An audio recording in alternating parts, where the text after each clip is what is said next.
I started painting about the same time I could walk, and I've been very passionate about it ever since. All my dreams since I was small involved in wanting to be an artist, and that's literally been my life since I was. And there's nothing I'm more passionate about, whether it's speaking about it, or doing it, or getting other people involved in it. And I suppose getting other people involved in the art is really what this gallery is all about. And I was fortunate enough to have people coming in and out of my life as I was growing up that were able to nurture those dreams and help me along the way. Some of them being like a high school art teacher who was also not only a gifted artist, but a gifted musician as well. So he could drop in the influence of music with the art. And all of a sudden, it wasn't painting or music, but also you discover that all these things are intertwined together. So when we opened the gallery, having a gallery that was just paintings on the wall wasn't going to work. It needed to be something that involved all the arts. Rainier Fine Arts actually started out as Rainier Framers. Having worked as a graphic designer for several years overseas and in Perth, they eventually, I suppose I lost interest in it.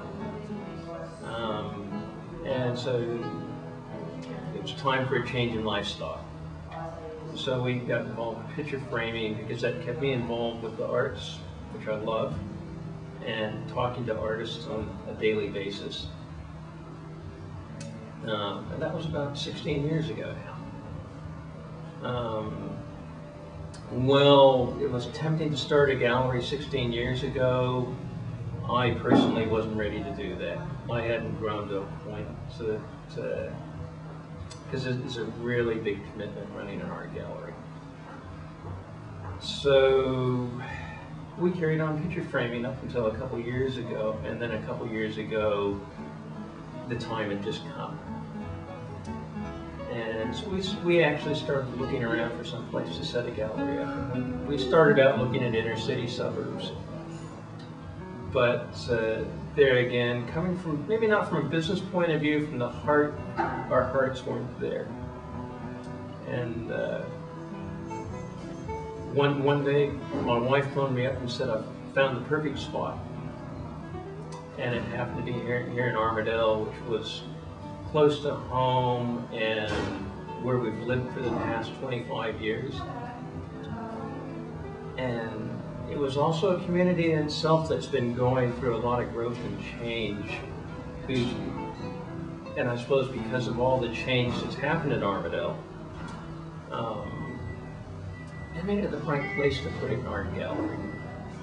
It's something that was missing in the community and something the community needed to be able to grow as well.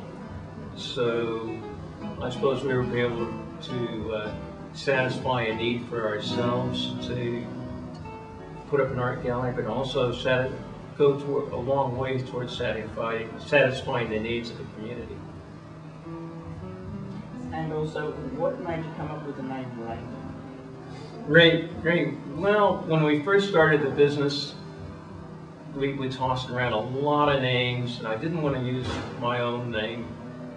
And so I thought, and certainly Rainier came up. Now, Rainier is after Mount Rainier, which is a mountain in Washington State in the United States. And I love going camping up there. So it's just something else I was passionate about. But cafes are a really important part of the gallery to me.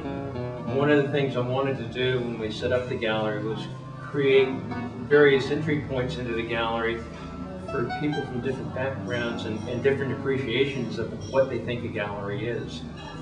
So some people visualize a gallery as a very kind of elitist place to go into. And so the challenge for us was, how do you take away some of that elitism So someone that wouldn't normally go into an art gallery feels comfortable walking into it. The cafe was one of the ways that we achieved that, because, well, you might never walk into an art gallery in your life. You might probably walk into a cafe for a cup of coffee or something to eat quite often. So once someone's in the gallery, once someone's in the cafe, at that point they're enough in the gallery for it not to be hard to take another step and move into the gallery and start to develop an appreciation for it.